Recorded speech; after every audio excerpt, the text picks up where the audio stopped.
Varicose veins కి సరైన చికిత్స కోసం సంప్రదించండి ఎవిస్ హాస్పిటల్.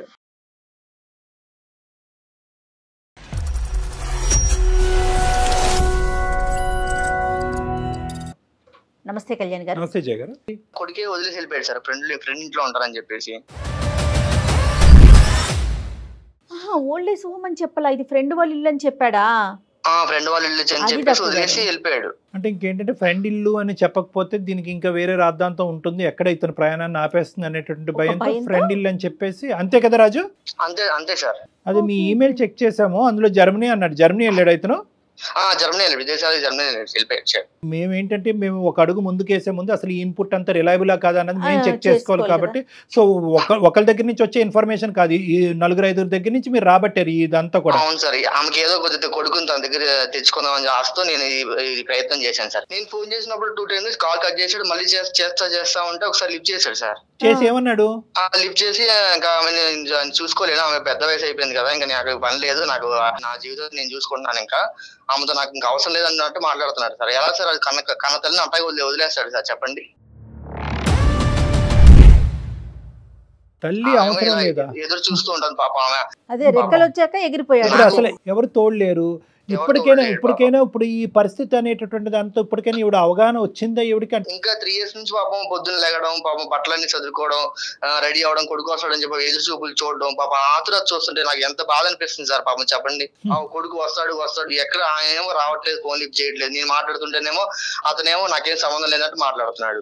అక్కడ ఓల్డ్ ఏజ్ హోమ్ లో వాళ్ళు దాన్ని నిర్వహించే వాళ్ళు కానీ వార్డెన్స్ వాళ్ళు ఉంటారు కదండి, వాళ్ళు ఏమంటున్నారు రాజు గారు? ఏమంటున్నారంటే కొంచెం కేర్ వాళ్ళు ఏం చెప్పారంటే, కొంచెం సుమన్ టీవీని వాళ్ళు అప్రోచ్ అవ్వండి, మీకు ఒక సమస్య అనేది పరిష్కారం చేస్తారంటే మిమ్మల్ని అప్రోచ్ చేయనండి మేడం. Very good. సో మీరు చేసినటువంటి ప్రయత్నాలు ఫలించలేదు కాబట్టి ఒకసారి అందమైన జీవితం ద్వారా ఒక ప్రయత్నం చేద్దామని మీరు అవును సార్ అనుకున్నాను సార్. అవును సార్, మీకు అవ్వట్లేదు సార్, వాళ్ళు చెప్తే ఇలా చెప్పాను. యూజువల్ గా మనం చూసేటటువంటి సందర్భాలు ఏంటంటే జయ గారు, అతనికి పెళ్ళి అయింది, కోడలు వచ్చింది, భార్య వచ్చింది, భార్య ఏమో వచ్చి అత్తగారిని స్వీకరించడానికి రెడీగా ఇక్కడ ఫైనాన్షియల్ కాంట్రిబ్యూషన్ చేయడానికి ఇష్టపడట్లేదు కాబట్టి కొడుకు ఈ విధంగా అని అంటారు. కానీ పేగు తెంచుకొని పుట్టిన కొడుకే వదిలేసి వెళ్ళిపోయినందుకు అలాంటి అసలు అంత సెల్ఫిష్ పర్సన్ ఉన్నందుకు మనం సెల్ఫిష్ అనేది చిన్న పదమే. ఎందుకంటే తల్లి ప్రేమ దగ్గర యూజువల్ గా అన్ని చోట్ల సెల్ఫిష్ అనేది చూస్తాం, కానీ తల్లి ప్రేమ దగ్గర చూడకూడదు కూడా. తల్లి అనేటటువంటి మనిషి అవసరమే లేదు నాకు అనేటటువంటి మాట అతను నోట్లోంచి వచ్చిందంటే కనుక సెల్ఫిష్ అనే పదం చిన్నది అయిపోతుంది. Anyway, all said and done. కాబట్టి కని పెంచి ఇంత చేసిన తర్వాత కొడుకు అలా ప్రవర్తిస్తాడని ఏ తల్లి మాత్రం అనుకుంటుంది? ప్రపంచం అంతా వచ్చి రాడు అని చెప్పినా కూడా వస్తాడు అన్నట్టే మాట్లాడుతుంది ఆవిడ. గౌరమ్మతో మాట్లాడొచ్చా? మాట్లాడుతున్నాను, నా పక్కనే ఉన్నారు, అవునా? ఒకసారి. హలో గౌరమ్మ గారు, నమస్తే అండి. నా పేరు నమస్తే సార్. సుమన్ టీవీ అందమైన జీవితం నుంచి నా పేరు డాక్టర్ కళ్యాణ్ చక్రవర్తి. నాతో పాటు జయ గారు కూడా ఉన్నారు. నమస్తే అమ్మా. నమస్తే అమ్మా. ఏంటమ్మా పరిస్థితి ఏంటమ్మా? మీ అబ్బాయి ఎక్కడున్నాడు? ప్రస్తుతం మీరు ఎక్కడున్నారు? మీ అబ్బాయి ఎక్కడో బయట దేశాల్లో ఉన్నాడు అని విన్నాము, ఎప్పుడు వస్తామని అనుకుంటున్నాడు? ఎన్ని సందర్భాల్లో మీరు మాట్లాడు? మా అబ్బాయి వస్తాడు సార్, నన్ను తీసుకెళ్తానని చెప్పి వాళ్ళ ఫ్రెండ్ ఇంట్లో 2 days ఆగు, మనకు వీసా అవి రావాలి కదా, నీకు టైం పడుతుందమ్మా, నువ్వు ఇక్కడ ఉండు, నేను పని చూసుకొని అన్ని అక్కడ సెటిల్ అయ్యి నేను తీసుకెళ్తాను అన్నాడు సార్. మా అబ్బాయి ఖచ్చితంగా వస్తాడు సార్. ఎంతకాలం వస్తే సంతోషమేనమ్మా. మీకు ఎంత ఆనందం, మాకు అంతే ఆనందం. మీ అబ్బాయి రావాలనే మేము కోరుకుంటున్నాము. కానీ ఎంతకాలం బట్టి మీ అబ్బాయి వస్తాడు అని వెయిట్ చేస్తున్నాడు? మీ అబ్బాయి మిమ్మల్ని ఎక్కడ వదిలేడు అని మీరు అనుకుంటున్నారు? వాళ్ళ ఫ్రెండ్ ఇంట్లో వదిలేడు సార్. ఇప్పుడు మీరు ఉండేది మీ అబ్బాయి వాళ్ళ ఫ్రెండ్ ఇంట్లోనా అమ్మా? ఫ్రెండ్ ఇంట్లో ఉంటే ఇంకొక అబ్బాయి వచ్చి తీసుకొని వచ్చాడు. ఇప్పుడు ఎన్ని రోజులైంది ఈ అబ్బాయి దగ్గరికి వచ్చి? 15 రోజులు అవుతుంది తీసుకొచ్చి. అమ్మా ఇప్పుడు ఇతను చెప్పినటువంటి ఒక్క అంశమే కాదు, మేము కూడా బ్యాక్గ్రౌండ్ లో మా ఎంక్వైరీస్ మేము చేసుకుంటాం. కానీ మీరు ప్రస్తుతం ఉండేటటువంటి ప్లేస్ ఒక ఓల్డ్ ఏజ్ హోమ్. లేదు సార్, ఓల్డ్ ఏజ్ హోమ్ కాదు, మా అబ్బాయి వాళ్ళ ఫ్రెండ్ ఇల్లే. సరే, అది ఎవరి ఇల్లు అన్నది తర్వాత మాట్లాడదాము. ఎన్ని సందర్భాల్లో ఈ 3 సంవత్సరాలతో మీ అబ్బాయి మీకు ఫోన్ చేశాడు, లేదంటే మీరు ఫోన్ చేసినప్పుడు మీ అబ్బాయి ఫోన్ ఎత్తాడు? సరే, ఎప్పుడు తీసుకెళ్తా అన్నాడు? తీసుకెళ్తానమ్మా, ఇక్కడ అన్ని కొంచెం చూసుకొని నేను సెటిల్ అయ్యి ఉద్యోగం చూసుకోవాలి కదా. ఇది ఎప్పుడు మాట? వస్తానని చెప్పాడు. ఉన్నాడు సార్ నా కొడుకు, అట్లా తోడు కాదు సార్, ఖచ్చితంగా వస్తాడమ్మా. కాదు, మీరు ఎన్ని రోజుల క్రితం మాట్లాడారు అతనితో, రాజుతో, మీ అబ్బాయితో? నేను మాట్లాడక చాలా రోజులైందమ్మా. ఎందుకనమ్మా మరి మీరు ఫోన్ ఎందుకు చెయ్యట్లేదు, లేదా అతను ఎందుకు చెయ్యట్లా మీకు? నేను ఫోన్ చేస్తున్నా కానీ పాపము ఏ పరిస్థితులలో ఉన్నాడో వాడు కూడా. ఏం పరిస్థితుల్లో ఉంటే ఫోన్ ఎత్తడమ్మా? మరి మీరు ఎలా పెంచారు, పెద్ద చేశారు? వేరే దేశం పంపించడం అంటే చిన్న విషయం కాదు. ఎలా పంపించారమ్మా మీరు? కడుపుతో ఉన్నప్పుడు గర్భసంచికి కూడా కొంచెం ఫాల్ట్ ఉంది, బతుకుతే ఎవరో ఇద్దరిలో ఎవరో ఒకరే బతుకుతారని చెప్పారు. ఆ దేవుడి అదృష్టం వలన ఇద్దరం బతికాము. కానీ గర్భసంచి తీసేసారు, ఇక మళ్ళీ పిల్లలు పుట్టారు.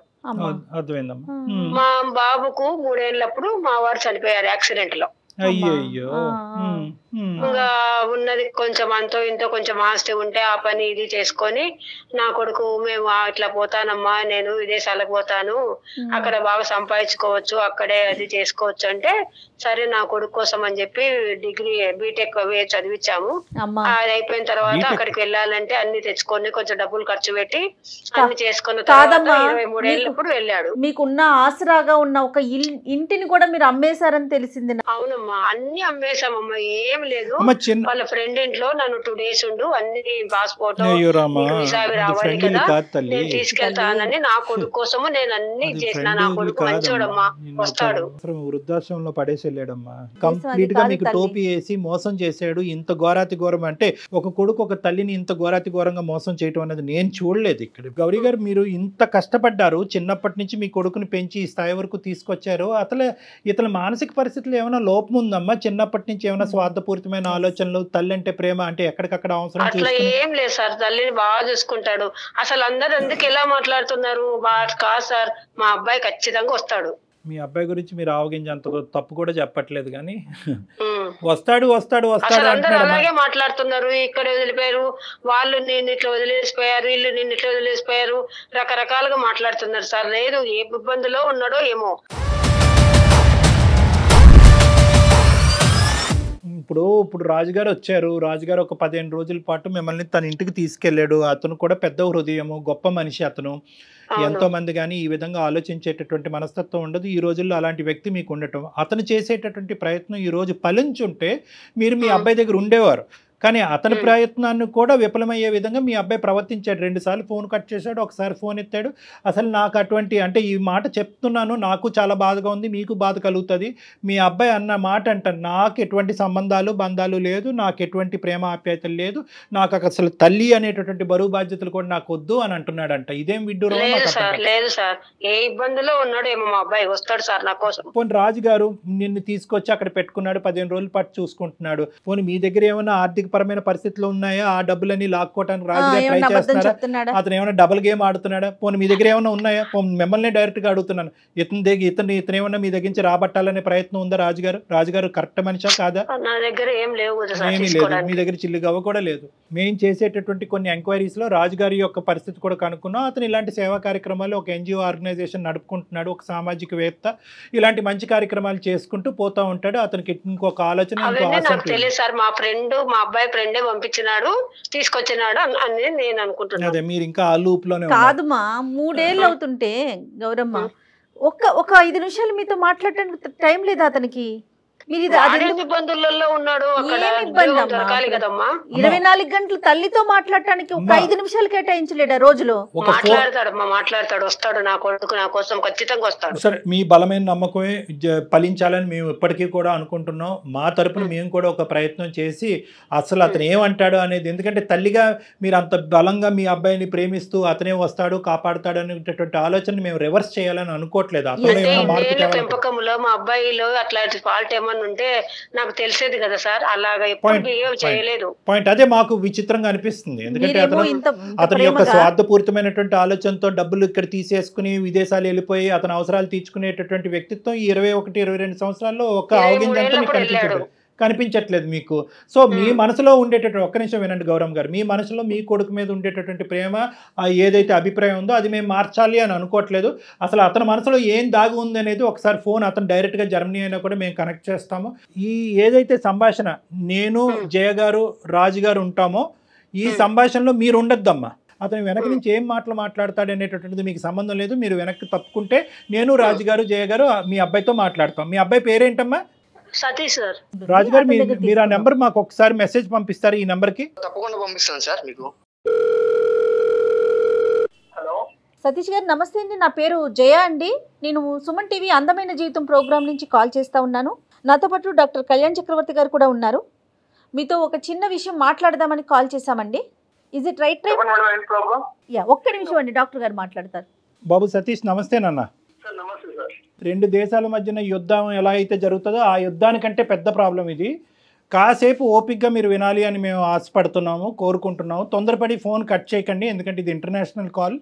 మేము చాలా పెద్ద రెస్పాన్సిబిలిటీ తీసుకుని మీకు చేయటం జరుగుతుంది. మీరు కట్ చేస్తే కనుక మళ్ళీ మీరు అందుబాటులో రాకపోతే కనుక ఇక్కడ ఒక ప్రాణానికి చాలా భయంకరమైనటువంటి అన్యాయం చేసినటువంటి వాళ్ళు మనం అవుతాం అనేది నా అభిప్రాయం. కాబట్టి దయచేసి ఓపిక్గా వినండి, ఆలోచించండి, అడిగే ప్రశ్నలకు కొన్ని సమాధానాలు చెప్పండి. మానవతా దృక్పథంతో ఒక ఆలోచన శైలిని మలుపు తిప్పుకోవాలనుకుంటే మార్చుకునేటటువంటి ప్రయత్నం కూడా చేయండి. మేము మాట్లాడబోయేటటువంటి వ్యక్తి ఎవరో కాదు, మిమ్మల్ని కని పెంచినటువంటి మీ సొంత తల్లి గౌరీ గారి గురించి.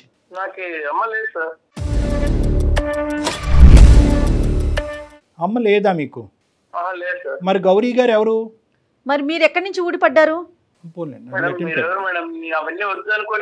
కాదు కదా, అసలు గౌరీ గారు ఎవరండి? గౌరీ అమ్మ లేదు అనే దానికి మీరు ఒక సమాధానం చెప్తే మేము ఒక ప్రశ్న అడుగుతాం. కాబట్టి ప్రశ్న సమాధానం ఈ యాంగిల్ నుంచి మనం వెళ్దాం, తప్పులేదు. మీకు అమ్మ లేకపోతే కనుక అది ఒక అంశం. కానీ గౌరీ గారు ఎవరు? మేము ఇప్పుడు వరకు మాట్లాడినటువంటి గౌరీ గారు ఫ్రెండ్ హౌస్ అని చెప్పి ఒక వృద్ధాశ్రమంలో వదిలేసి వెళ్ళిపోయినటువంటి ఆ వ్యక్తి ఎవరు? అసలు మీరు ఎవరు సార్? అసలు మీకెందుకు ఇవన్నీ? నాకు అవన్నీ వద్దనుకొని నా బతుకు నేను బతుకుదామని నేను ఇలా బయటకు వచ్చేసాను సార్. నేను ఇప్పుడు చాలా సంతోషంగా ఉన్నాను.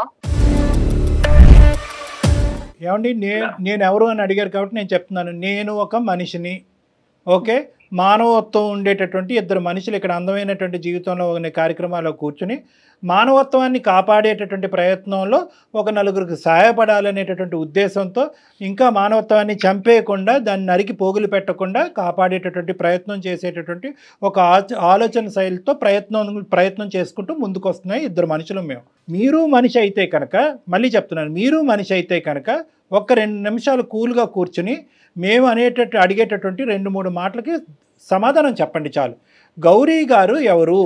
మీరు ఎవరైనా వాట్ ఎవర్, అదంతా నేను నా సంతోషం కోసం, నా బతుకు కోసం ఓల్డేజ్ హోమ్ లో చేయడం జరిగింది. ఆవిడ బయటకు వచ్చాను, నా కష్టాలు నేను పడుతున్నాను, నా బతికేదో బతుకున్నాను. మంచిదే, మీ బ్రతుకు మిమ్మల్ని బతకద్దని ఎవడూ అనలేదు, మీ భవిష్యత్తును చూడొద్దని ఎవరు అనలేదు, మీ సుఖాలు మిమ్మల్ని అనుభవించొద్దని ఎవరు అనలేదు. వినండి, ఒక్క నిమిషం, ఇవన్నీ అనుభవించండి, ఈ సుఖాలన్నీ మీ భవిష్యత్తును నిలబెట్టుకోండి, 1కి 100 కోట్లు సంపాదించండి, దాని గురించి మేము అనట్లేదు. మీ తల్లి మీకు చేసిన అన్యాయం ఏంటి, పాపం ఏంటి? తల్లి నీకు ఏ విధంగా భారమైంది? గడుగుడ్డు వద్దు కాదు, జర్మనీ వెళ్ళక ముందు వదిలేకపోయావా మీ తల్లిని? వద్దేంటయ్యా, వద్దు, నీ ఇష్టం ఏంటి? అసలు బంధాలను వద్దంట కాదు కళ్యాణ్ గారు. అసలు ఆవిడే లేకపోతే తను ఎక్కడి నుంచి వచ్చాడండి? ఈ రోజు జర్మనీలో కూర్చొని ఎలా మాట్లాడగలుగుతున్నాడు? ఏ వయసు అప్పుడు మీ నాన్నగారు చనిపోయారు? ఏం మాట్లాడుతున్నారు మీరు సతీష్ గారు? చనిపోయిన తర్వాత ఎవరు చూసుకున్నారు? ఎవరు నిన్ను కాపాడారు? ఎవరు చదివించారు? ఎవరు నీకు గోరుముద్దలు తినిపించారు? ఎవరు నీ ఆలన పాలన చూసుకున్నారు? నీకేమైనా డిమెన్షియా, మెమరీ లాసా? అక్కడ ఇండియాకి వచ్చి ఇప్పుడు ఆమెతో ఉండి ఆమె సేవలు చేసుకుంటూ కూర్చోవాలా? అరే రావద్దురా బాబు, నువ్వు ఇండియా రావద్దు. నిన్నెవడు రమ్మని చెప్పాడు? నువ్వు ఇండియా రావద్దు. కానీ ఇక్కడ నీకు ఒక తల్లి అనేటటువంటి ఒక వ్యక్తి ఉంది కదా, ఆవిడ బాగోగులు చూసుకోవాల్సినటువంటి బాధ్యత నీకు ఉంది కదా. ఇంత స్వార్థం నేను ఎక్కడ చూడలేదు నాన్న. ఆవిడ ఒక ఆలన పాలన చూసుకోవాలా? ఆవిడ తిండి తింటుందా? ఆవిడ ఆరోగ్య పరిస్థితులు ఏంటి? ఆవిడ పరిస్థితి ఏంటో తెలుసా? లైన్లో రాజుగారు ఉన్నారు, అతను చెప్తాడు కావాలంటే. ఎంత భయంకరంగా ఉందో ఆవిడ పరిస్థితి. ప్రతిరోజు అంటాకంటే నువ్వు వస్తావని చెప్పి విమానంలో ల్యాండ్ అవుతావు, ఆవిడ ఇంటి ముందు ల్యాండ్ అవుతావు అని చెప్పి పెట్టి బేడ సర్దుకుని విమానం ఎక్కించుకుని వెళ్తావని చెప్పి పిచ్చిది వెయిట్ చేస్తుందంట. ఆవిడ మానసిక పరిస్థితి ఎలా ఉందో, నీ తల్లి మానసిక పరిస్థితి నీకు అర్థమవుతుందా? నాకు ఆ బరువు బాధ్యతలు అవన్నీ నాకు వద్దు సార్. నాకు ఆ తలకాయనప్పుడు వద్దు. నేను ఇక్కడ మంచిగా సెటిల్ అవుదామని వచ్చాను. నేను ఇక్కడే మ్యారేజ్ చేసుకుని, ఇక్కడే అమ్మాయిని మ్యారేజ్ చేసుకుని, గ్రీన్ కార్డ్ తీసుకుని ఇక్కడ హ్యాపీగా ఉంటాను. నాకు ఆవిడ వద్దు సార్. వద్దు అని చెప్పడానికి కారణం ఏంటి సతీష్? నిన్ను తిట్టాలనిపించట్లేదు, కొట్టాలనిపిస్తుంది. నిజంగా నేను ఈరోజు నిజంగా ఎప్పుడు నేను ఈ మాట అనలేదు, కొట్టాలని అనిపిస్తుంది. అసలు అతను ఏం మాట్లాడుతున్నాడు? కాన్షియస్ లో ఉండి అసలు ఉన్నావా? పోనీ ఒక్క అంశం చెప్పు మీ తల్లి గారి గురించి. మొత్తం 21, 22 నువ్వు బీటెక్ చదివి కంప్లీట్ చేసి ఆమె జర్మనీ ఆవిడ ఆస్తులన్నీ అమ్మేసుకుని ఆ డబ్బులతో అక్కడ పారిపోయావు కదా. అప్పటి వరకు మీ తల్లి నీ జీవితంలో చేసినటువంటి ఒక్క ఆవగింజంత అన్యాయం, కష్టం, నష్టం ఏదన్నా ఉంటే నాకు చెప్పు. ఏం చేశారు సార్? కన్నారు, ఆయన చనిపోయారు. ఎవరు ఆయన? మీ నాన్న? ఆయన అంటే ఆయన ఏంటయ్యా? ఏం మాట్లాడుతున్నావు నువ్వు? చనిపోయారు. అయితే అయితే వదిలేసి వెళ్ళిపోయారు. వెళ్ళిపోయారు. ఆ తర్వాత మీ అమ్మ వెళ్ళి ఇంకో 2 పెళ్లిళ్ళు చేసుకుందా? ఆమె ఏమి వదిలేయలేదు కదా నిన్ను. నా జీవితం గురించి నేనే ఆలోచించుకొని ఆ ఉన్న డబ్బులతో ఆ ఉన్న ఆస్తితో నేను చదువుకొని వీడేదో సంపాదించినట్టు మాట్లాడుతున్నాడు. అలా కాదయ్యా, మీ అమ్మ పడినటువంటి కష్టం ద్వారా వచ్చినటువంటి పైసాతో నువ్వు చదువుకున్నావు కదా. ఎందుకు నీ బ్యాక్గ్రౌండ్ ఎందుకు మర్చిపోతున్నావు? నీకేమైనా మెంటల్ ప్రాబ్లం ఉందా, డిమెన్షియా ఉందా, మరుపు ఉందా? ఎందుకంటే నార్మల్ స్థాయిలో ఉండేటటువంటి చదువుకున్నటువంటి పిల్లలు చదువు అసలు ఆ సందర్భం, తల్లి కొడుకులు ప్రేమకి చదువు అనేటటువంటిది ఆ సందర్భం. కానీ నువ్వు చదువుకున్నావు, ఎంత బాధలు పడుతూ నిన్ను ఈ స్థాయి వరకు తీసుకొచ్చింది. ప్రతి అంశం చూసిన తర్వాత ఇంత నువ్వు కఠినంగా మాట్లాడుతున్నావు అంటే కనుక అసలు నీ మైండ్ ఉందా పోయిందని నాకు డౌట్గా ఉంది.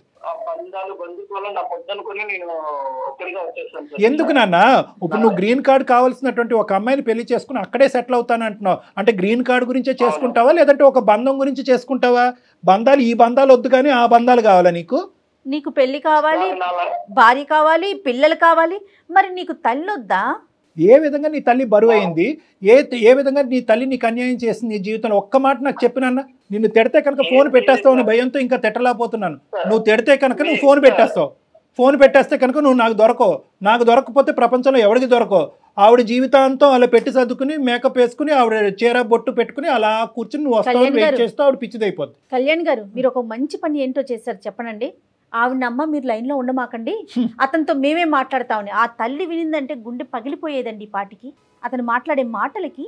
రాజుగారు, అప్పుడప్పుడు ఇతను మేము మాట్లాడితే ఇతను నమ్మట్లేదు. ఒక్కసారి మీ వర్డ్స్లో ఆవిడ ఎంత భయంకరమైనటువంటి పద్ధతి. ఏమండి ఒక్క నిమిషం సతీష్ గారు, రాజు గారు ఒక ఎన్జిఓ ఆర్గనైజేషన్ నుంచి వచ్చినటువంటి ఒక పెద్ద మనిషి, ఒక మానవతా దృక్పథం ఉండేటటువంటి ఒక సంఘ సేవకుడు. అతను ఏంటంటే ఆ వృద్ధాశ్రమంలో చాలా మందిని చూశాడు. కానీ అందరికంటే భయంకరమైనటువంటి పొజిషన్ ఈవిడ చూసి ఇతను మనసు ఇది బాధ కలిగి అతను ఏం చేశారంటే మీకు ఫోన్ కలిపాడు. మీరేం చేశారు? 2 సార్లు ఫోన్ కట్ చేశారు. యాజ్ యూజువల్ మీకు అలవాటే కదా ఫోన్లు కట్ చేయటం. కట్ చేసి 3వసారి ఎత్తి ఆవిడ నథింగ్ డూయింగ్ అండి అని చెప్పి ఫోన్ మళ్ళీ పెట్టేశారు. ఆవిడ ఎవరో నాకు సంబంధం లేదని పెడతారు. అయినా కానీ ఆ మనిషి అక్కడ వదలలేదు. ఆ మనిషి అక్కడ వదలకుండా ఏం చేశాడంటే కనుక అది మానవత్వం అంటే అండి, అది మనస్తత్వం అంటే, అది ప్రేమ అంటే. ఏ సంబంధం లేకపోతే ఒక సంబంధాన్ని క్రియేట్ చేసుకున్నారు. మీరేమొచ్చి ఉండేటటువంటి ఒక తల్లి కొడుకుల బంధాన్ని కాలకేసి తొక్కేసుకుని ఆయన అప్పుడు పోయాడు కదండి, ఆయన అక్కడ పోయాడు అని చెప్పి చనిపోయినటువంటి మీ తండ్రిని కూడా అవమానించేటటువంటి మానసిక పరిస్థితిలో మీరు ఉన్నారు. ఒక్కసారి అతనితో మాట్లాడండి. మీ అమ్మగారి యొక్క మానసిక, ఇప్పుడు మీ అమ్మగారితో మాట్లాడితే ఎంత విచిత్రమైన పరిస్థితితో తెలుసా? ఏమండి మా అబ్బాయి గురించి అలా మాట్లాడుతున్నారు అందరూ అసహ్యంగా. ఇది తప్పండి. మా అబ్బాయి గురించి ఎవరు అలా మాట్లాడకండి. ఈరోజు కాకపోయినా రేపొద్దున మా అబ్బాయి వచ్చి నన్ను పట్టుకెళ్తాడండి. నేను ఇప్పటికీ కూడా మా అబ్బాయి స్నేహితుడి ఇంట్లో ఉన్నానండి, వృద్ధాశ్రమంలో లేనండి, ఓల్డేజ్ హోమ్లో లేనండి అని చెప్పి ఆవిడ వాదన వినిపిస్తుంది నిన్ను సపోర్ట్ చేసుకుంటూ. ఆవిడ నీ మీద ఉండేటటువంటి ప్రేమ నీకు 1000వ వంతు కూడా లేదు. 1000వ వంతు, 100వ వంతు కూడా, 1000వ వంతు కూడా లేదు. ఏం పుట్టుకయ్యా, ఏం జీవితం ఇది? చదివేసి సుఖాలు అనుభవించి మేడలు కట్టేస్తే సరిపోద్దా? తల్లి ప్రేమను కాలుతో తొక్కేస్తావా? ఒకసారి రాజుగారు మాట్లాడతారు, విను. సతీష్ గారు, ఎందుకండి నాకు ఫోన్ చేసి సార్కి డిస్టర్బ్ చేస్తున్నారు?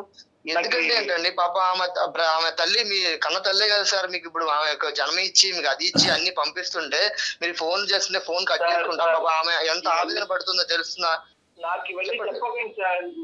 ఏం చెప్పొద్దు కదండి. ఆమె బాధ నాకు ఎంత, మా తల్లి అనుకుని మా దగ్గర పెట్టుకొని చూసుకొని పాపం ఆమె సమస్య పరిష్కారం చేద్దామని నేను వచ్చి పాప ఆమె దగ్గర 15 రోజుల దగ్గర నేనే పెట్టుకుని ఫోన్ చేసి కట్ చేస్తారు. పాప ఆమె ఇంకా మీకోసం ఎదురు చూస్తూనే ఉంది సార్. మీరు ఏం సార్ అలా మాట్లాడతారు? మీరు ఆమె పంపిస్తేనే కదా సార్ మీరు వెళ్ళింది అక్కడికి. కష్టపడి పాపం ఆస్తులన్నీ అమ్ముకొని డబ్బులు ఉంటే మీకు పంపించారు. ఎందుకు మీ జీవితం బాగుండాలనే కదా ఆమె ఆశ. మీరేం ఇలా మాట్లాడతారు? అవసరం లేనట్టు మాట్లాడతారు ఏంటండి? చెప్పండి సార్. ఆవిడ తెచ్చుకొని నేను ఇక్కడైతే పెట్టుకోలేను. సతీష్, నేను ఒకటే మాట చెప్తున్నాను. ఇక్కడ వృద్ధాశ్రమంలో పెట్టేటటువంటి పిల్లలు ఎక్కడో ఓల్డేజ్ హోమ్స్లో, మంచి పాష్ ఓల్డేజ్ హోమ్స్ ఉన్నాయి, చాలా ప్రైవేట్ ఓల్డేజ్ హోమ్స్ ఉన్నాయి. అమెరికాలోని ఇలాంటి దేశాల్లో ఉండేటటువంటి చాలామంది, వేరే విదేశాల్లో ఉండేటటువంటి చాలామంది పిల్లలు అక్కడ పెడుతున్నారు. వాళ్ళకి కావాల్సినటువంటి అవసరాలు కల్పిస్తున్నారు, సదుపాయాలు కల్పిస్తున్నారు, మెడికల్ ఇన్సూరెన్స్లు కడుతున్నారు, మెడికల్ ఫెసిలిటీస్ అవైలబుల్ చేస్తున్నారు. సో వాళ్ళందరినీ మనం అవమానించట్లేదు. ఇక్కడ మేము చెప్పేది ఏంటంటే మీ అమ్మను పట్టుకెళ్తారా లేదా అనేటటువంటి అంశం గురించి మేము ఇక్కడ మాట్లాడట్లేదు. మీ అమ్మగారు ఎక్కడైతే ఉన్నారో అక్కడ సుఖంగానే ఉండటానికి రకరకాల మార్గాలు ఉన్నాయి. ఒక ఫోన్ కాల్ సరిపోద్ది. అమ్మ అన్నం తిన్నావా, పడుకున్నావా, నిద్ర పడుతున్నావా, టైంకి మందులు వేసుకుంటున్నావా, చాలదా? ఇప్పుడు ఏదో నిన్ను తీసుకెళ్ళి నీ భుజస్కంధాల మీద పెట్టుకుని మోయవలసినటువంటి తల్లి ప్రేమ అనేటటువంటిది ఏదో ఉంటుందో తల్లి కొడుకుల మధ్యన ప్రేమ, అది ఇచ్చి పుచ్చుకోమంటున్నావు అయ్యా బాబు, నువ్వు ఎక్కడ దొరికావు మాకు? దానికి బరువు ఏంటి? మీ అమ్మ ఏదో ఆటోమేటిక్గా అక్కడి నుంచి వచ్చి ఒక సముద్రంలోంచి వచ్చేసో లేదంటే విమానం నుంచి వచ్చేసో నీ పక్కనకు వచ్చి ఉంటాను అనే అంత ఫీల్ అవుతున్నావు ఏంటి నువ్వు? నాకు అర్థం కావట్లేదు. 3 ఏళ్ళు అయింది కదా, మీకు అమ్మని చూడాలని అనిపించట్లేదా? చూడటం పక్కన పెట్టండి మేడం, ఫోన్ ఎత్తే చాలు. కనీసం మాట్లాడాలని కానీ చూడాలని కానీ. డాక్టర్గా నా దిక్కు తోచినటువంటి పరిస్థితి, ఎందుకంటే నిన్ను తిట్టలేను, కొట్టలేను, ఎందుకంటే ఎదురుగుంటా లేవు, ఎక్కడో దేశాల్లో ఉన్నావు. కొడితే తిట్టే నీకు కోపం వస్తుంది, నువ్వు ఫోన్ కట్ చేస్తావు. ఫోన్ కట్ చేస్తే కనుక ఎవరు బాధితులు? మేం కాదు బాధితులు, ఆవిడ బాధితురాలు. నేను ఇప్పటికీ కూడా ఒకే పాయింట్ నాకు అర్థం, నీ మీద కోపం వస్తుంది, నువ్వు ఎక్కడి నుంచి ఊడిపడ్డావు, నువ్వు ఎవరికన్నారు, తల్లిని అలా మాట్లాడతావేంటి, తండ్రిని అలా మాట్లాడతావేంటి అని ఇలా రకరకాలు అన్నా కూడా ఏదో ఒక కలత నీ మనసు లోపల ఉంది అనేది నాకు అనిపిస్తుంది. ఏం జరుగుతుంది ఇక్కడ సతీష్? నీ మనసు మార్చడానికి నేను ఎటువంటి ప్రయత్నం చేయాలి? జర్మనీ రమ్మంటావా? వస్తా. ఏం సతీష్ చెప్పు నాన్న, ఏంటి అసలు నీ మనసులో ఏంటి? చిన్నప్పటి నుంచి నువ్వు ఎదిగినటువంటి విధానం, పద్ధతులు అవి చెప్పు, ఏమైంది? నాకు ఏం చేయాలో అర్థం కావట్లేదు సార్. చిన్నప్పటి నుంచి అన్ని బాధలు, అన్ని కష్టాలు, ఏం చేయాలన్నా ఎవరు సపోర్ట్ ఉండేటోళ్ళు కాదు. కానీ అమ్మాయి కదా నాన్న నీ గురించి కష్టపడింది, మరి అమ్మనే ఎప్పుడు నో అంటున్నావు ఏంటి? నాకు అర్థం కావట్లేదు ఈ డైలమా. ఆవిడని చూస్తే నాకు బాధ వేస్తుంది సార్. అమ్మని చూస్తే నీకు బాధగా ఉందా? నేను చాలా కష్టాల్లో పుట్టి పెరిగాను సార్ నేను. అవును అవును, అమ్మ నువ్వు ఇద్దరు అన్ని నాకు నేనే చూసుకున్నాను. అమ్మని ఏమన్నా అడిగినా అమ్మ దగ్గర ఏమి ఉండేది కాదు. కాలేజ్ ఫీజు అవి మాత్రం అటు ఇటు అడ్జస్ట్ చేసేది, కానీ చాలా కష్టపడేది సార్. కానీ ఇప్పుడు నువ్వు అంటే నాకు ఇదంతా అర్థం అవుతుందని, కానీ ఇప్పుడు అమ్మ మొహం చూస్తే నీ ఎందుకు నువ్వు అంత ఇది ధిక్కరిస్తున్నావు? ఎందుకు అమ్మ మొహం చూడకూడదు అనుకుంటున్నావు? అమ్మ మాట వినకూడదు అనుకుంటున్నావు? అమ్మ మొహం చూస్తే నేను ఉండలేను సార్. ఆ జ్ఞాపకాలన్నీ మొత్తం నా కళ్ళ ముందే ఉంటాయి సార్. నేను ఏ పని చేయలేకపోతాను అవంటే. అమ్మని చూస్తే అవన్నీ గుర్తొస్తున్నాయి కాబట్టి ఆ పాత జ్ఞాపకాలు మూసేయటానికి ఏకైక మార్గాన్ని నువ్వు ఎంచుకున్న మార్గం ఏంటంటే తల్లే లేదు అని అనుకోవటం, అంతేనా? అంతే సార్. లాస్ట్ కి నేను మొదలేను సార్. నేను ఆ బంధు పనులు మొదలేను అవ్వాలి. ఏం లాజిక్ రా దేవుడా. నుంచి పడ్డది చాలు సార్. నువ్వు పడిన బాధ గురించి బాధపడ్డారా సతీష్? మీతో పాటు అమ్మ బాధపడలేదా? నాకెందుకు ఈ బాధ్యతని మిమ్మల్ని ఎక్కడైనా వదిలించేసుకున్నారా? కానీ నువ్వు చెప్పే లాజిక్ ఒక్కసారి అది మ్యాచ్ అంటే అతనికి అది లాజికల్ గా అనిపిస్తుంది. అంటే అతను ఏంటంటే నన్ను at the end of the day నువ్వు ఎంత ఏడ్చి ఎంత జుట్టు పీక్కుని బాధ పెట్టుకుని బట్టలు చింపుకుని ఏడ్చినా కూడా at the end of the day మేము దీనికి పెట్టేటటువంటి పదం స్వార్థం. ఆ స్వార్థం అనేటటువంటిది చిన్న పదం అనుకుంటే కనుక ఇంకా పెద్ద పదం వాడండి డాక్టర్ గారు అని ప్రేక్షకులు ఎవరన్నా కోరుకుంటే నేనైతే మాత్రం నీకు నచ్చినా నచ్చకపోయినా దాన్ని రాక్షసత్వం అంటాను. రాక్షసుల యొక్క తల్లిదండ్రులను కూడా వాళ్ళు ప్రేమిస్తారేమో, ఇంత ఘోరంగా ఎవరు మాట్లాడరు నాన్న. నీ లాజిక్ ఏంటంటే సార్ చిన్నప్పటి నుంచి నేను అనుభవించాను, ఆ 20-21 ఇయర్స్ పాటు నాకు కావాల్సినవన్నీ తిన్నాను, నాకు కావాల్సినటువంటి సుఖాలన్నీ అనుభవించాను, నేను ఇవే మాటలు మాట్లాడతాను నాన్న. ఎందుకంటే కనుక మీ అమ్మ కష్టాన్ని నువ్వు ఇక్కడ ఒక రికగ్నైజ్ చేయకుండా మీ అమ్మ పడినటువంటి కష్టాన్ని అంతా కూడా స్వార్థపూరితంగా వాడేసుకుని నీ తిండికి నీ తిప్పలకి అన్నిటికీ వాడేసుకుని, చదువుకు వాడేసుకుని, అమెరికా వెళ్ళటానికి జర్మనీ వెళ్ళటానికి వాడేసుకుని, ఈరోజు నాకు ఆ పీడకలు ఉన్నాయి, ఆ భయంకరమైనటువంటి జ్ఞాపకాలన్నీ ఉన్నాయి, ఈ జ్ఞాపకాలన్నీ కూడా జీవితాంతం నేను స్మరిస్తూ ఉండలేను, మా అమ్మని చూస్తే ఆ జ్ఞాపకాలు ఇంకా ఎక్కువైపోతాయి, కాబట్టి ఈ జ్ఞాపకాలు ఈ మెమరీస్ నా పాస్ట్ చైల్డ్హుడ్ మెమరీస్ నేను ఫేడ్ అవుట్ చేయాలి అంటే మా అమ్మకు ఒక దండం పెడుతున్నానంటే ఇదేం న్యాయం నాన్న? డాక్టర్ గారు అలా గుర్తొస్తా ఉంటుందండి. అదే అంటున్నాడు అసలు ఉండదు. పూజ చేయాలమ్మా, ఆవిడ పాదాబంధనం చేసుకుని పూజ చేయాలి. నువ్వు ఒక డిప్రెషన్లో ఉన్నావు, నీకంటూ ఒక భయంకరమైనటువంటి ఒక మానసిక వేదన, ఒక డిప్రెషన్ చిన్నప్పటి నుంచి బహుశా ఏంటంటే ఆ బాల్యం పోయిందని అనుకుంటున్నావు. తండ్రి లేక నానా అవస్థలన్నీ నేను పడ్డాను కష్టాలని చెప్పి ఈ రోజు మీ అమ్మగారికి గుడ్ బై చెప్తున్నా, కానీ ఒక్కసారి ఆ తల్లి యొక్క వేదన నువ్వు విను. నువ్వు ఇలా మాట్లాడితే కనుక నేను ఈ కుర్చీ నుంచి లేచి వెళ్ళిపోతా. రాజు గారు చెప్పండి సార్. గౌరమ్మ గారికి ఒకసారి ఫోన్ ఇవ్వండి. సతీష్ గౌరమ్మ గారు మాట్లాడుకుంటారు, తల్లి కొడుకులు ఇద్దరు మాట్లాడుకుంటారు. బాబు ఎలా ఉన్నావు? ఎక్కడున్నా ఇన్ని రోజులు అమ్మని గురించి పట్టించుకోకుండా రోజు కళ్ళు కొడుతున్నావురా.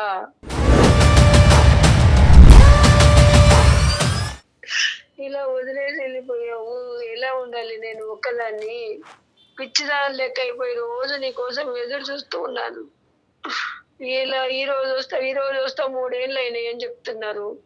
రోజు నీకోసము ఈ బస్సు ఈ కారు అన్ని చూసి ఎప్పుడు ఫోన్ చేసినా ఫోన్ మాట్లాడవురా. ఎందుకు ఎక్కడ పోయినావు? ఇన్ని రోజులు ఎక్కడ ఉన్నావు? ఈ అమ్మని గురించి పట్టించుకోకుండా పిచ్చిదాని లెక్క అయిపోయినారా నాయన. నన్ను క్షమించమ్మా. నా జీవితం కోసం నేనే స్వార్థంగా ఆలోచించుకుని తప్పని చూసానమ్మా. నిజంగానే వదిలేనండి. నిన్ను చూడకుండా నేను ఉండలేను నాన్న, నన్ను తీసుకెళ్ళు. గౌరమ్మ గారు, మీ అబ్బాయి చాలా పని ఒత్తిడిలో ఉన్నాడు. ఓకే, ఆ పని ఒత్తిడిలో ఉండటం వల్ల సరైనటువంటి సమయం సందర్భం చూసుకుని ఇండియా రాలేనటువంటి పరిస్థితిలో ఉన్నాడు. మీ అందరం ఏంటంటే మీ అబ్బాయి మంచోడు కాదనో, నిన్ను ఒంటరిదాన్ని చేశాడు, నిన్ను అనాథం చేశాడని చెప్పి మేమే ఇంకొక పిచ్చాభిప్రాయానికి వచ్చాము. మా అభిప్రాయంలోనే తప్పు ఉంది, మీ ప్రేమే గెలిచింది. మీరు అనుకున్నట్టుగానే మీ అబ్బాయి పెర్ఫెక్ట్, మీకు తగినటువంటి కొడుకు మీ అబ్బాయి. అయితే ఆ అబ్బాయి తొందరలోనే ఇండియా వస్తాడు, మిమ్మల్ని తీసుకుని జర్మనీ వెళ్తాడమ్మా. ఓకేనమ్మా? ఓకే. మీరు ఒక్క 2 నిమిషాలు మీరు పక్కకు తప్పుకుని ఒకసారి మన రాజుగారికి ఫోన్ ఇవ్వండి అమ్మా. హలో రాజుగారు, చెప్పండి సార్. ఇప్పుడు మనం మాట్లాడుకునేది మళ్ళీ ఆవిడకి వినిపించకూడదు, ఎందుకంటే ఇది ఓన్లీ ఏంటంటే మన నలుగురు మధ్యనే ఉండాలి ఈ అంశం. ఎందుకంటే ఈ అబ్బాయి ఆలోచన శైలిలో ఇటువంటి యాంగిల్ ఉన్నది అనేది కల్లో కూడా తల్లి వరకు తెలియకూడదు. ఓకేనా? ఓకే. ఎందుకంటే కనుక ఇప్పటికీ కూడా ఆవిడ ఆ భ్రమలో ఉంది అంటే కనుక అదే భ్రమలో ఉండేవండి. ఎందుకంటే ఒక 100 మంది వచ్చి అమ్మ నీ కొడుకు వెళ్ళిపోయాడమ్మా, నిన్ను అనాథం చేశాడమ్మా, ఎప్పటికీ తిరిగి రాడన్నా కూడా ఆవిడ నా కొడుకు ఖచ్చితంగా తిరిగి వస్తాడు, మీరందరే పొరపాటు పడుతున్నారు అనేటటువంటి ఆ తల్లి స్థాయి ప్రేమని మనం ఎప్పటికీ కూడా ఆవిడ జీవిత కాలంలో ఎప్పటికీ కూడా మనం అది డైల్యూట్ చేయకూడదు. సో సతీష్, మీకు నేను కౌన్సిలింగ్ చేసి మీకు ఒక కనువిప్పు కలిగించి ఒక అవగాహన కలిగించేటటువంటి ప్రయత్నం చేసాం. అందులో మేము సక్సెస్ఫుల్ అయ్యామని మేము అనుకుంటున్నాం. కాబట్టి ఇంకొక మినిట్ కూడా నువ్వు అక్కడ ఉండకుండా నువ్వు ఇమీడియట్గా టికెట్ బుక్ చేసుకుని నువ్వు ఇండియా వచ్చి అవకాశం ఉంటే కనుక వీసాకి అప్లై చేసి ఇమీడియట్గా మీ అమ్మగారిని ఆ వృద్ధాశ్రమం నుంచి మీ జర్మనీ ఎక్కడికో తీసుకుని వెళ్ళండి. ఆల్ ద బెస్ట్ నాన్న. చాలా సంతోషం అండి. రాజుగారు, చెప్పండి సార్. మీకు శతకోటి వందనాలు. మామూలుగా కాదండి, శతకోటి వందనాలు. మీలాంటి వాళ్ళు ఇంకా ఈ ప్రపంచంలో ఆవిర్భవించాలి, ఇంకా పుట్టుకు రావాలి, మీలాంటి మనసులు ఇంకా ఉండాలి అనేటటువంటి మంచి ఉద్దేశంతో నేను సెలవు తీసుకుంటున్నాను. Thank you very much.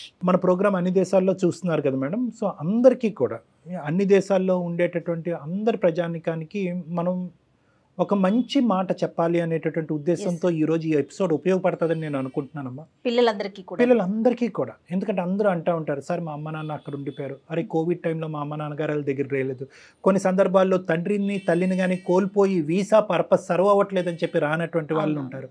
అందరికీ ఒకటే మాట, మీరు వచ్చినా రాకపోయినా ఇక్కడ ఉండేటటువంటి వ్యక్తుల యొక్క బాగోగులు దగ్గర నుంచి పర్యవేక్షించి చూసుకుంటూ మాట్లాడుతూ వాళ్ళు నెగ్లెక్ట్ చేయకుండా, మీరు దూరంగా ఉన్నా కూడా వాళ్ళంటూ ఉండేటటువంటి వాళ్ళు ప్రతిరోజు మీ కుటుంబంలోనే, అక్కడ మీ దేశంలోనే, మీ ఇంట్లోనే తిరుగుతున్నట్టుగా మీరు భావిస్తూ వాళ్ళతో ఒక బంధాన్ని కంటిన్యూ చేయటం అనేటటువంటిది చాలా ఇంపార్టెంట్. నెంబర్ 1. ఎన్ని లక్షలు ఎన్ని కోట్లు పెట్టి ఎంత పాష్ వృద్ధాశ్రమంలో మీరు మీ తల్లిదండ్రులు పెట్టినా at the end of the day సంవత్సరానికి ఒకసారి కానీ 2 సార్లు కానీ వాళ్ళ దగ్గరికి రావటం అవకాశం ఉంటే కనుక మీరు వాళ్ళని తీసుకుని వెళ్ళి మీ దగ్గర పెట్టుకోవటం అనేటటువంటిది ఒక సాంప్రదాయం, ఒక బంధుత్వం, ఒక విధమైనటువంటి ఒక ప్రేమ, ఒక ఆప్యాయత. దీన్ని ఎప్పటికీ కూడా మనం నెగ్లెక్ట్ చేయకూడదు. రైట్. ఇవన్నీ లేనప్పుడు, ఈ బంధం అనేదే లేనప్పుడు మనకి కొన్ని కోట్లు సంపాదించుకొని ఏం ఉపయోగం అండి? అంతే కదా కళ్యాణ్? అంతే. ఇప్పుడు ఇదివరకు లాగా కాదు, వీడియో కాల్స్ వచ్చేసినాయి, చక్కగా చూసుకుంటూ మాట్లాడుకోవచ్చు. టెక్నికల్గా మనం చాలా ముందున్నాం కదా. మీరు అన్నట్టు ఒక్క 5 నిమిషాల తల్లిదండ్రులతో ఒక్క 5 నిమిషాలు రోజుకి మాట్లాడగలిగితే బహుశా గౌరమ్మ లాంటి వాళ్ళు ఉండరేమో అని. ఎందుకంటే ఇప్పుడు ఈ కేసులో కూడా చూసారు మేడం, ఆ అబ్బాయి మనసులో కూడా తల్లి అంటే ప్రేమ ఉంది. ప్రేమతో పాటు ఆ చైల్డ్హుడ్ జ్ఞాపకాలకు సంబంధించినటువంటి ఒక భయం కూడా అతను. ఇప్పుడు మాకులాగా వినే వాళ్ళకి ఏమనిపిస్తుంది అంటే చాలా ఫూలిష్గా ఆలోచిస్తున్నాడు, చాలా షెల్ఫిష్గా ఉన్నాడు అనిపిస్తుంది. కానీ ఇప్పుడు మీరు యాజ్ ఎ డాక్టర్గా మీరు చెప్పేది అంటే తనకి ఆ చిన్ననాటి జ్ఞాపకాలు అలా ఉండిపోయినాయి, మళ్ళీ అందులోకి వెళ్ళిపోతానేమో అనేటువంటి ఒక ఫోబియా కూడా ఉంది మేడం. సో దాని గురించి ఆ ఫోబియాని ఫేస్ చేసేదానికంటే ఆ ఫోబియాకి కారణమైనటువంటి, అంటే ఆ ఫోబియాకి సంబంధించినటువంటి ఒక జ్ఞాపకం ఎవరంటే తల్లి, కాబట్టి తల్లినే దూరం చేసుకునేటటువంటి. Thank you.